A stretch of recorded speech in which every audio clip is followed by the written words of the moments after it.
you ready? Yep. Good, good. All right. Okay, here we go. On Christmas Eve, many years ago, I lay quietly in my bed. I did not rustle the sheets. I breathed slowly and silently. I was listening for a sound a friend had told me I'd never hear, the ringing bells of Santa's sleigh. There is no Santa, my friend had insisted, but I knew he was wrong. Late that night I did hear sounds, though not of ringing bells. From outside came the sounds of hissing steam and squeaking metal. I looked through my window and saw a train standing perfectly still in front of my house. It was wrapped in an apron of steel. Snowflakes fell lightly around it. A conductor stood at the door of one of the cars. He took a large pocket watch from his vest, then looked up at my window. I put on my slippers and robe and tiptoed downstairs and out the door. "All aboard!" the conductor cried out. I ran up to him. "Well," he said, "are you coming?" "Where?" I asked. "Why, to the North Pole, of course," was his answer. This is the Polar Express." I took his outstretched hand and he pulled me aboard. I just have to turn the pages. Okay. The train was filled with other children, all in their pajamas and nightgowns. We sang Christmas carols and ate candies and with nougat centers as white as snow. We drank hot cocoa as thick and rich as melted chocolate bars. Outside, the lights of towns and villages flickered in the distance as the Polar Express raced northward. Soon there were no more lights to be seen. We traveled through cold, dark forests where lean wolves roamed and white-tailed rabbits hid from our train as it thundered through the quiet wilderness. Scary. We climbed mountains so high it seemed as if we would scrape the moon. But the Polar Express never slowed down. Faster and faster we ran along, rolling over peaks and through valleys like a car on a roller coaster.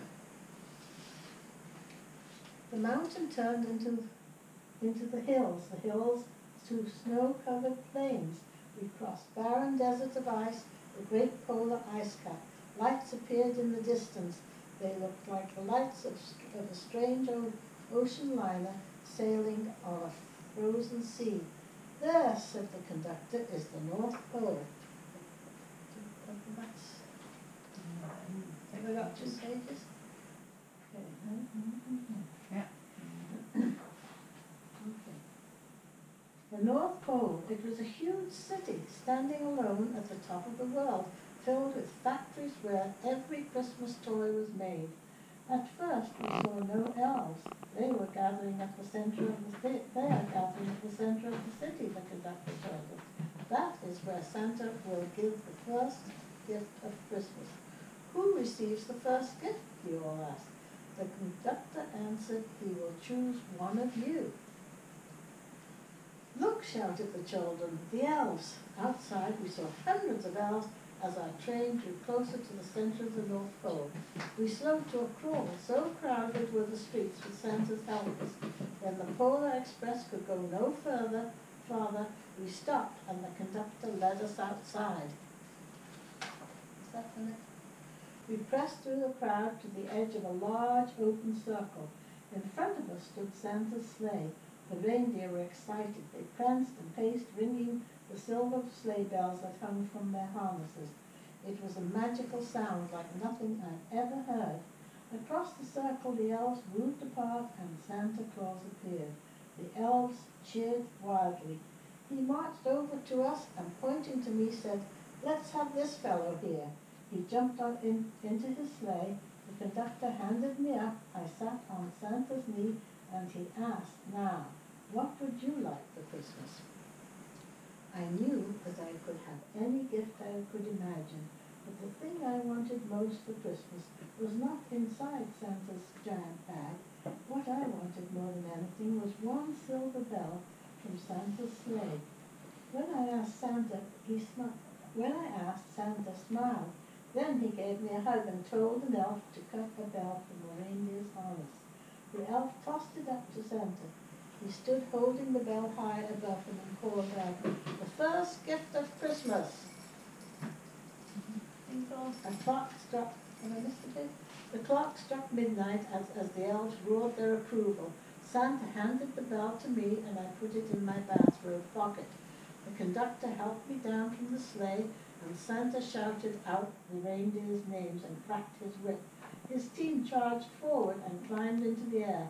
Santa circled once above us, then disappeared in the cold, dark polar sky.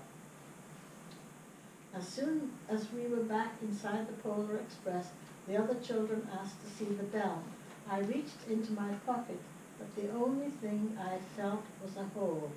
I had lost the silver bell from Santa Claus's sleigh. "Let's hurry outside and look for it," said one of the children said, but the train gave a sudden lurch and started moving. We were on our way home. No. Oh my. Is this the next one? It broke my heart to lose the bell. When the train reached my house, I sadly left the other children. I stood at my doorway and waved goodbye. The conductor said something from the moving train, but I couldn't hear him. "What?" I yelled out. He cupped his hands around his mouth. "Merry Christmas," he shouted. The Polar Express let out a loud blast from its whistle and sped away.